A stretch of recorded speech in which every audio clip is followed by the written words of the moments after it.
We have Rajdeep Sardesai as well, who's back with us, for someone who's followed Ajit Pawar's politics. Rajdeep, with something that we were discussing on, the man who brought in the kind of transformation to Baramati in terms of development. Strange kind, the impermanence of life. There is a serendipity to it, that it was Baramati that the 66-year-old Deputy Chief Minister's tragedy unfolded and he breathed his last.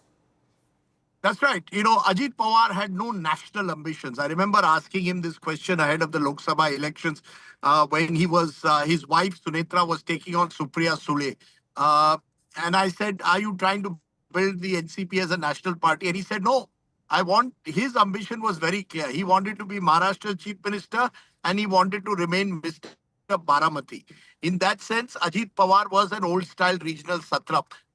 He was very comfortable amongst his own people. He was very comfortable speaking Marathi. He did not speak. He knew a few words of English, but he chose not to speak English in public.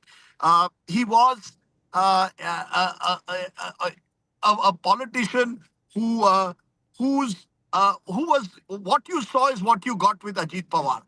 There was no pretense. Yes, there were serious corruption charges that were made, particularly in the irrigation scam, but they were not proven. And if you could ask him those questions, then Ajit Pawar would give you a straight response that please prove the allegations against me while making them. So it wasn't as if Ajit Pawar was pretending to be some kind of a political saint. What he was is a real doer. You mentioned institutions, whether it is dairying, whether it is colleges, schools. Ajit Pawar built a series of institutions in and around Baramati. It was almost like his fiefdom. His critics would say that he never allowed anyone else to grow because he saw anyone else who came up as a challenger to him in Baramati had to be in some way marginalized. But you cannot deny that if Baramati today is a model constituency of what a VVIP constituency can be, a large share of that credit must go to the work that Ajit Pawar put in. In fact, right from 1991, when Sharad Pawar was at the center, but Rajdeep, what next for the NCP? What next after Ajit Pawar?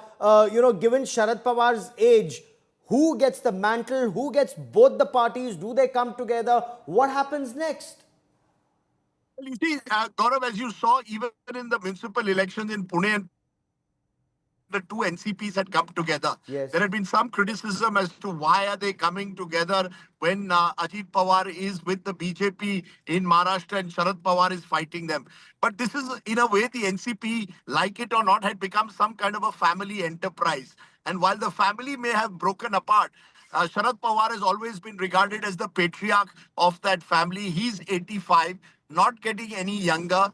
And there will be a section of the party, especially in Pune and Western Maharashtra, which would like to see a merger take place sooner rather than later. The leaders outside Western Maharashtra, the likes of Chhagan Bhujbal, Praful Patel, may well choose to stay with the BJP. Remember, a number of NCP leaders also have enforcement directorate cases against them. And many felt that they switched over to get some kind of protection from the BJP leadership in Maharashtra. So you could well see the NCP drifting and splintering in different parts. A section will go with the BJP, individual leaders, but a large section, especially from Western Maharashtra, which is their bastion, could unite now around Sharad Pawar, at least in the short term.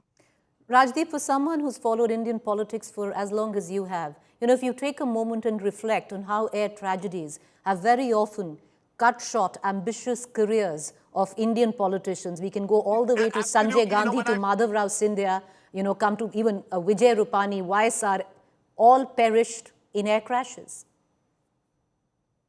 Absolutely. When I first heard this news, that's exactly the first thought that came to me.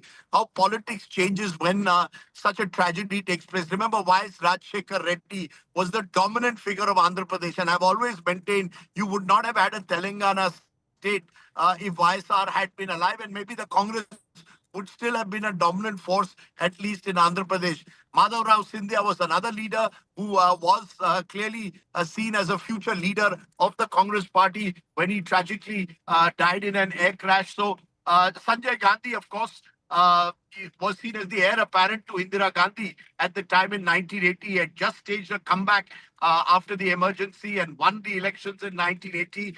And he then tragically passes away in an air crash. So in a way, Indian politics at various stages has been influenced by what happens with events that are completely out of control of any individual. Maharashtra politics itself got so many ups and downs. Rajdeep, there's a bit of a problem with your audio. We're having a bit of a problem with your audio video connect. We're going to try and reestablish that.